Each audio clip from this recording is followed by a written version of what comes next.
ఆత్మహత్య చేసుకున్నటువంటి డాక్రాలు లేవు.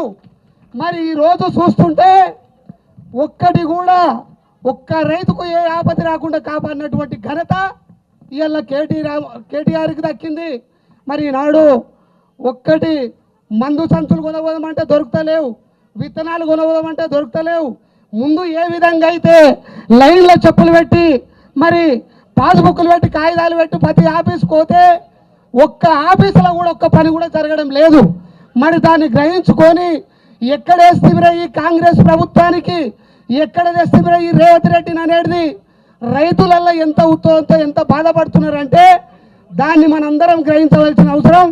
మరి నిరంతరం కేటీఆర్ అన్న ఈరోజు అధికారంలో ఉన్నా లేకపోయినా ప్రతి జిల్లాలు తిరుక్కుంటా ప్రతి రైతును మందలించుకుంటా ఈనాడు హైడ్రా పేరుతోటి మరి మన కేసీఆర్ గారు 10 సంవత్సరాలు ముఖ్యమంత్రి చేస్తే హైదరాబాద్లో ఒక్కనాడు కూడా ఒక్క బీదలను కూడా ఒక్క ఇల్లును ఖాళీ చేసినటువంటి ఘనత లేదు. మరి ఈరోజు ఎంతోమంది అమాయకులను లక్షలు పెట్టి కూలీనాలు చేసుకొని మరి ఇల్లు కట్టుకుంటే వాళ్ళ ఇళ్ళని కూలగొట్టడం జరుగుతున్నది. అది ఎంతవరకు సాధ్యం? అది ఈనాడు జనాలు గుర్తిస్తున్నారు. రాబోయే 5 సంవత్సరాలలో ఈ కాంగ్రెస్ ప్రభుత్వానికి పుట్టకథలు లేకుండా పోయేది అనేది ఇలా జనాలందరూ కూడా గ్రహిస్తున్నారు. ఇప్పుడు ఎలక్షన్ వచ్చినా కానీ కూడా చిత్తుగా ఓడగొట్టడానికి ఇలా జనాలు రైతులు ఉన్నారు. ఇలా రైతులను మరి తొలి ఏకాదశి వచ్చిందంటే ఎకరానికి 10,000 రూపాయలు వేసేది. మరి ఈరోజు ఎలక్షన్లప్పుడు ఏం చెప్పిండు రేవంత్ రెడ్డి గారు? నేను గెలిస్తే 15,000 ఇస్తానని చెప్పిండు. ఇప్పటికి కూడా 10 పైసలు ఇవ్వలేదు. 2 పంటలవి కూడా 10,000 కూడా ఇవ్వలేదు. మరి ఇంకా ఆయన 7,000 ఇస్తానంటాడు, ఒక్కటి కూడా రాలేదు. జంగయ్య గారు ఒక మాట చెప్పండి, రుణమాఫీ అయిపోయిందా? మొత్తం కాలేదు సార్, ఒక్కటి కూడా రాలేదు సార్. మీ ఊళ్ళో ఎంత మందికి ఉన్నది రుణం?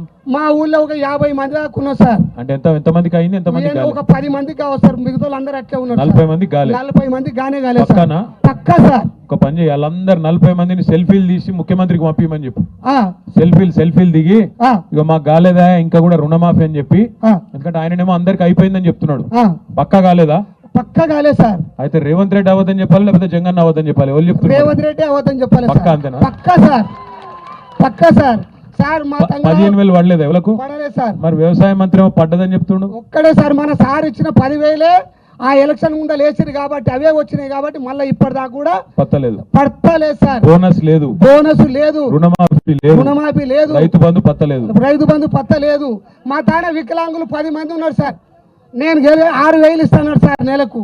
6,000 లేవు, 2,000 లేవు, మొత్తం గుండుసున్న చేసిండు.